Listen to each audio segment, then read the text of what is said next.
Hey guys, Alan back here with another video. I just got back from Las Vegas where I shot a nice long piece of content that's going to be on the back side of this video. Right now, I want to talk to you about the app called Goo. This is a new app that's come out that does a Google Peak, but it does it on steroids. I'm going to talk about all the features that you get with it, how much it costs, and then if you want to stick around for the end of the video, which I recommend you do, you're going to get my full thoughts on the controversy around this app and how it contrasts and compares with Inject. So I want to talk about that all in this video. Don't go anywhere. Let's jump into it. Okay, so everything I'm going to say is coming from a professional's perspective. This is all stuff that uh, mm, the features, the benefits, what it does, how how well it does it. These are all coming from my professional opinion and perspective using the app for the last week, using it in every kind of performing scenario that I've been exposed to, trying it in places where Inject has failed because of Wi-Fi or because of different phones or whatever. I've tried all of the things. I've been a long time user of Inject, and I'm looking at it from that lens and through that perspective. So Goo is incredible. It's actually set up kind of as a web app, so you don't actually have to download anything. It's all done through your browser. You can save like a little home screen thing and save that to your phone, so you can have like an app, but it's a web app. But it allows you to do some really incredible things. Of course, you get your normal Google Peak like you expect, like everybody wants to do. But there are some really, really cool, innovative features here that you won't find anywhere else. Things like Acrotrends. What that is it's if you're familiar with acrostic generators, I've talked about them on this channel before. Things like vertex, for instance, where the first letter of each word spells out another word, and you can get it in that little whatever it goes, trending topics or whatever. You can look down that line and you can see the word they searched, even though it just like random top searches. That's pretty amazing. The deleted Peak API, I think that's what it's called. But what it allows you to do is have the spectator type something into their phone, right into Google, and never even search for it. Go ahead and delete that out entirely, and then search for something else. And you can get an API of that. Not only can you get a peak, but you can also get that not searched for thing. You can get that sent out somewhere. So you could have somebody type something in, show it to everybody, and then go, you know what, actually go ahead and delete that. Don't search for that. Let's search for something else. Now you can get two pieces of information. You can get a peak for the search. You can also potentially do something like send out the deleted peak to something like Hydra or your Cosmos printer or something like that. Just amazing, incredible. I also want to talk to you about the Spotty Peak because that is the best peak on the market. I'm sorry, I've tried all of them. I've tried all of the watch peaks. I've tried all the different peaks. I have a Peak Smith, which is great, and I use that all the time. But the Spotty Peak is incredible because it looks like you have your Spotify open, just like you have Spotify open. It works on your watch, it works on your phone, and it's just a little badge. If you ever had now playing happening with Spotify, and you can see like the artist and the music and what's playing and all that stuff, you get the peak in that. It looks so clean, so innocent. I mean, I got the peak straight in front of people just doing this, looking down at my watch. Nobody's seeing that. Even if they look at my watch, they're not going to notice that it's getting the information. Like, it's so good. You can actually buy Spotty Peak by itself if you're interested in that because it's incredible all by its own. But you get that with the pro features. Let's talk about how the pricing structure is set up. It's $280. You get $80 off if you prove that you bought Inject. In fact, I think you can only buy Goo if you have first purchased Inject because there is that, and we'll talk about this more in the back half of the video, but because there is that, competition, and and Rotem, the developer for the Goo, is really not trying to compete with Greg. He's really going for an entirely different market. He's targeting professionals because he's looking for people who are sick of all of the little weird stuff, and we'll talk about that again, where you have to like triple tap the screen and the URL keeps changing and all these things. He's charging a higher price point for it, but you do get $80 off when you prove that you bought Inject, and you can only get it with $80 off if you buy Inject. Okay, so you have to buy Inject first. You have to own it, or before you can even consider buying Goo. Okay, The other thing is, if you want the pro features like the deleted key API or the deleted search API, the Acrotrends, the Spotty Peak, all those things are only available with the pro subscription. The pro subscription is $100 a year, which honestly, in for a penny, in for a pound, you get everything you would get in the Inject style thing and more for the $200 that you're effectively going to be paying just for Goo. But if you want all those other really cool features, you're going to have to shell out an extra $100 a year. But you know, what is that? That's like a Netflix subscription. That's cheaper than a Netflix subscription anymore. And you know, if you're using this as a professional, those extra tools are just absolutely incredible, and I can't live without them. There's something else I want to talk about too. It's actually kind of a hidden feature, and you have to talk to Rotem about this. But there's a way to get an even better integration with Sven Gallery. If you have Sven Gallery, there's a way that you, from the Google page, can get the photo from the spectator and do the whole thing like you would with like something like MLKN. Except, and as much as I love MLKN, I think that this is a cleaner, more motivated way to do it, and it's just a hidden feature built into Goo. So that's just incredible as well. I love that.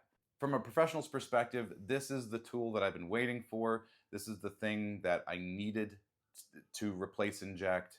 But I've been struggling and frustrated with Inject and its ups and downs and lefts and rights and all the changes and all the things. And oh, now you got to triple tap the screen, and oh, now we have to use a different URL again, and now we have to everybody come together as a community and let's report that it's, you know, not spam and all those things. It's like it's become so much of an albatross that I can't trust it and use it anymore. And I haven't been for a while. If you guys haven't seen my video on that, I have a whole video on why I talked about the future of Inject. So seek that out if you're interested.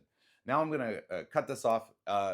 Just know that the Goo app is absolutely incredible. It's solid, reliable, works on every single phone I've tried it on, in every single kind of environment, in every browser, and on every network, cellular, on Wi-Fi, everything. It works in every scenario that I've tried it in.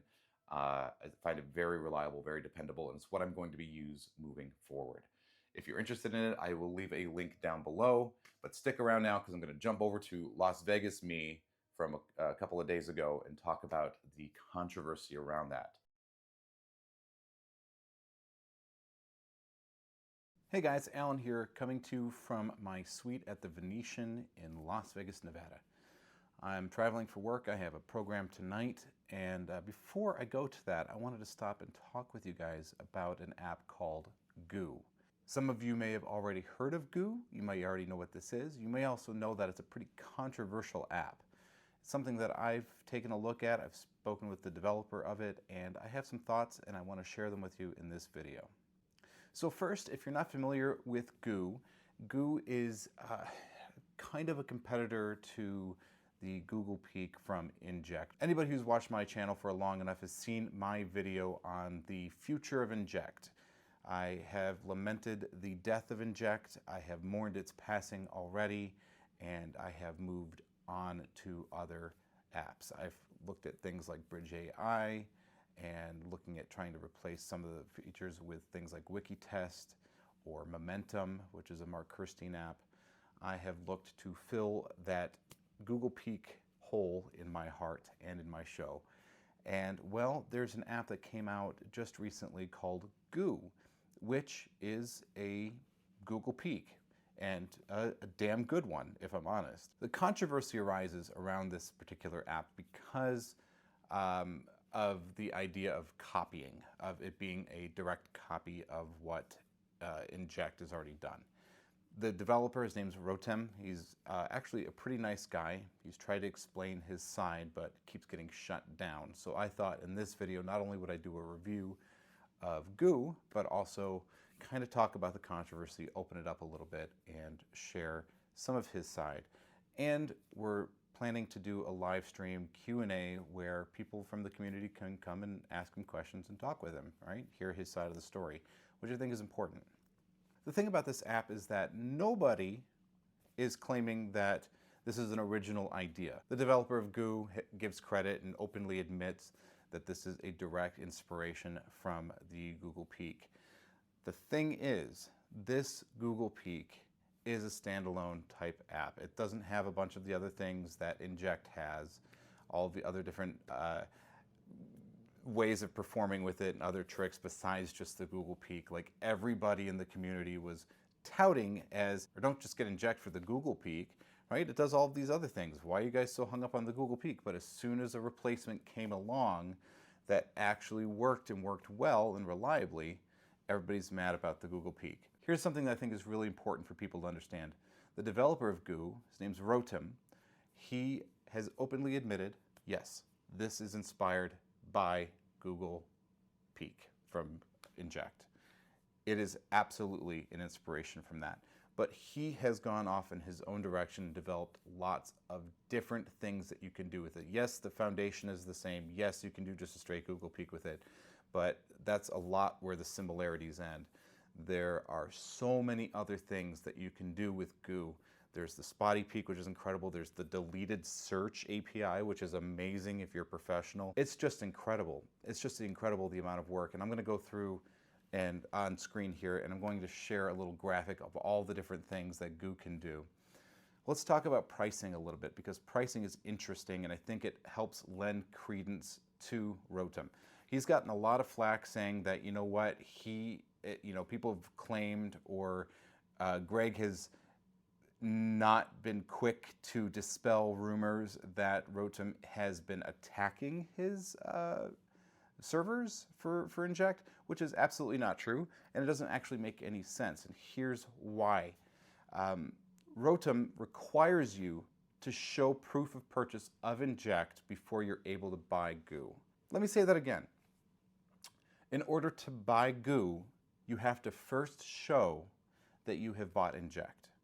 I don't think you can come up with a better solution to the whole problem of how do I offer a competing app or do it in a respectful and ethical way. Goo is not cheap. Goo is a $280 app. That's quite high. That's quite a high app. And that's only for the base version. If you want to get the Pro Tools, that will cost you an extra $100 a year.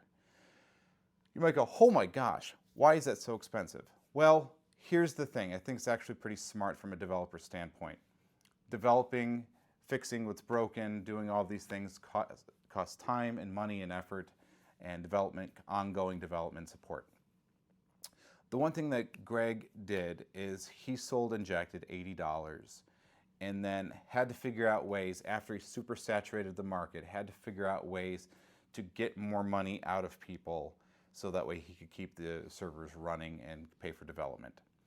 At some point, that's unsustainable. You're only going to be able to sell, 1 and 2 character custom URLs and enhanced Inject and whatever other module that comes out, or whatever Frankenstein piece you want to glom onto the original Inject. At some point, you're not going to be able to sell them anything else. And then eventually, you still have to keep the development going. What's really smart with Goo is that, yes, you can purchase the base app for $280, really $200, because you have to buy Inject or prove that you already own Inject. If you do, you've already spent that $80. And then for the $100 a year, which is not very much, honestly, let's be frank here, $100 a year is not very much at all. You're now able to support further development, repair, improvement, and sustained support for Goo well into the future. I think Greg painted himself a little bit into a corner whenever it was a one-time purchase, and then now he's got to figure out how to keep selling it to more people, which he's going to run out of people to sell it to, or, try to come up with some new idea that he can charge money for. I don't know. I don't think that that's sustainable moving into the future. I love Inject, and I've used Inject for years. It was a foundation of my show, so I don't want you to think that I'm crapping on it. But at the same time, while the idea was brilliant and it completely changed the way that modern mentalists do magic with their phones and their spectators' phones, there was a lot of problems with the app, and there continues to be a lot of problems with the app. We keep having problems with it going down, which Greg will say is, because competitors are attacking it. Maybe that's true. I don't think that's what Rotem's doing, because it wouldn't make any sense. We still have lots of problems with Inject, even though it's back technically. It's not really back. You got to do all these kind of weird workarounds, and you have to use them on certain websites only, or with certain browsers only, in certain conditions on certain networks. You have to triple tap the screen. You have to do all of these things to get it to work, hopefully, and then hope that it doesn't go down. It's a fantastic idea, but it's falling apart. It is falling apart, and it's not reliable. If it was reliable, I wouldn't even be here talking to you about goo. There would be no need for it to exist. I want to make this analogy, okay? Imagine you are driving down the road in a car, and the car breaks down, and you're stuck on the side of the road. And somebody else, you start walking, you know, you get out of your car, you start walking. It's the desert, super hot. There's places, you know, that you can walk. Walking's fine. Everybody's been walking forever. But somebody comes and passes you on the highway and says, "Hey, do you want a ride?" And you go, "Yeah, I really do need a ride." And before you're able to get into that person's car and have them take you to where you're going, they go, "Hold on, wait a minute. Before I can give you a ride, I need you to prove that you've bought my competitor's car first." Do you understand? Like that, I can't think of a more ethical way of do this. Hey, Editor Alan here. The rest of that video, the audio started to get a little garbled, so I thought I'd just jump in here and finish my thought. Imagine that you work in corporate America and that you use Microsoft products to do your job. You use Mail, you use Word, you use Excel, you use all these different products. Suddenly, without any explanation or very little explanation, Microsoft apps go down. You no longer have access to your Mail, you no longer have access to Word or Excel or any of the other programs that you relied on to do your business. Nobody is going to wait around for 6 months while Microsoft figures their stuff out, maybe. You're going to have to continue to do business, right? So immediately after something like that happens, alternatives will be sought out. They will be invented, they will be created, and people will start to use them. Some people will come back to Microsoft after they fix whatever their problem is, but you know what? Some people are going to move on and they're going to use a different app. That's what Goo is. Goo is that other app that came out, supported the industry whenever a relied on product disappeared, and some people are going to stick with that and go with that and realize that maybe they don't want to run the risk of going back to Microsoft only to have it happen again. So that's my thoughts. I hope you guys enjoyed this video. If you agree with me, leave me a comment down below. If you disagree with me, I want to hear from you too. What are your thoughts on Goo as an app? Thank you so much for watching. I will see you guys very soon. I have some really cool videos coming out. And also, if you're not subscribed to the channel, subscribe, because I'm going to be doing a live stream with Rotem Akerman, the creator of Goo, so we can talk more about this whole thing.